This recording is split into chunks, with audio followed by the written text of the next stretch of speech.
যখন আমাদের বিচ্ছেদ হয়েছিল তখন শুধু মনে মনে এটাই প্রার্থনা করেছিলাম যে তোর সামনে আমাকে যেন কোনোদিন আর যেতে না হয়, নইলে তোর ওই নিষ্পাপ চোখের দিকে তাকালে আমি আবার তোর প্রেমে পড়ে যাব।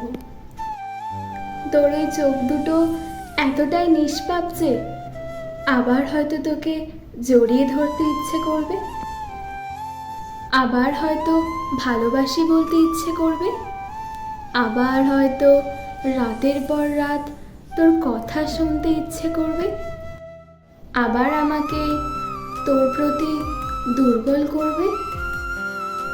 কয়েক বছর হলো আমাদের সম্পর্কটা আর নেই, নেই সেই নিয়ম মাফিক ফোন করার টাইম, নেই কোনো আদুরে আবদার।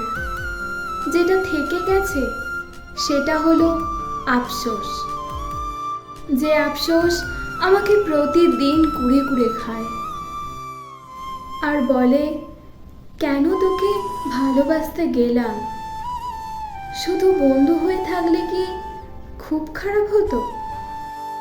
তোকে এইভাবে হারাতে তো হতো না, তবুও তুই পাশে আছিস। আজও ভালো কিছু ঘটলে তোকে জানাতে ইচ্ছে করে, আজও খারাপ কিছু ঘটলে তোর কাছে আক্ষেপ করতে ইচ্ছে করে। আজও তোর ছবি দেখলে আমার হৃদস্পন্দন বাড়ে।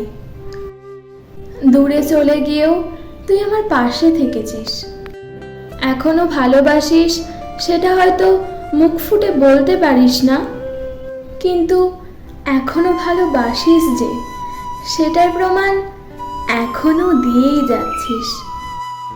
আমার আপদে বিপদে যখন আমার পাশে থাকিস, আমার মনে সাহস জোগাস, যখন তোর কাঁধে মাথা রাখি, আমার কাছে ওইটুকুই তোকে পাওয়া। সেটাই বা তোর থেকে কজন পেয়েছে বল? তাই তোর থেকে এটুকু পেয়ে নিজেকে এখন লাকি মনে করি।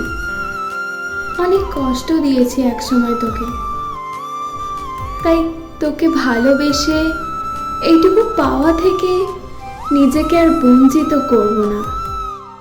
আজ অনেক দিন পর তোকে দেখলে তোর আমার প্রথম দিনের মতো হিংস নেমে আসে। তোরও এমন হয় বুঝি?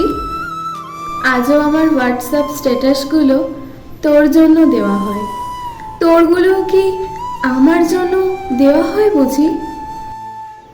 তুই সেই হোয়াটসঅ্যাপ স্ট্যাটাস যাকে উদ্দেশ্য করেই দিস না কেন, আমার জন্য দিয়েছিস সেটুকু মেনে নিয়েই আমি নিজেকে খুশি রাখি। আসলে ভালো তো তুইও বেসেছিলিস, প্রেমটাও তুইও করেছিলিস, তাই তো আজও আমার সাথে ঘটে যাওয়া কোনো অঘটন তুই সহ্য করতে পারিস না। তাই তো আজও বিপদের দিনে ছুটতে চলে আসিস। আজও আমার গলার স্বর শুনে বুঝে যাস আমি ভালো নেই। আজও আমার চোখের দিকে তাকালে বুঝে যাস যে আমি ভালো নেই। তাহলে কেন মুখ ফুটে একবার বলিস না যে তুইও ভালো নেই? কিন্তু যে বইয়ের শেষ পাতায় আমি পৌঁছে গেছি, সেই বই আর দ্বিতীয়বার পড়ব না রে। তার ক্লাইম্যাক্সে যে রাগ, অভিমান, কথা কাটাকাটি, অপমান, কষ্ট লেখা আছে, তাই পুনরুদ্ধারণ করে নিজের ভালোবাসাকে আর ছোট করব না রে। তাই তো তৎক্ষণাৎ পিছিয়ে আসি। ফোনে গুড নাইট বলার পর লাভ ইউটা বলতে পারি না রে। তাই তো প্রার্থনা করি তোকে যাতে আমার সামনে আর কোনোদিনও আসতে না হয়, নইলে তোর ওই নিষ্পাপ চোখের দিকে তাকিয়ে আবার তোকে ভালোবেসে ফেলব, দুর্বল হয়ে পড়ব। ভয় হয় আবার না তোকে ভালোবেসে ফেলি আমি।